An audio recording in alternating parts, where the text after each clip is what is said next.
Take our lead, let's help you make your mark. Our goal is your satisfaction. Let us show you the way. The richest bachelor in the history of the show is Prince Lorenzo Borghese. The contestants had to fly to Rome to meet the Italian prince, per Life and Style magazine. He has a net worth of around $50 million, which mostly came from his business, Borghese Cosmetics line. 11 November 2020.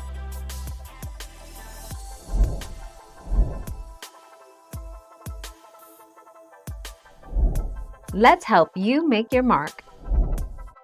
As far as The Bachelor goes, I know everybody is so concerned as to why we don't ever eat the food on the dates.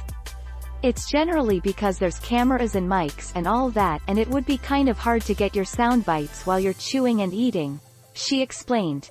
We generally eat before the dates. 10 March 2021.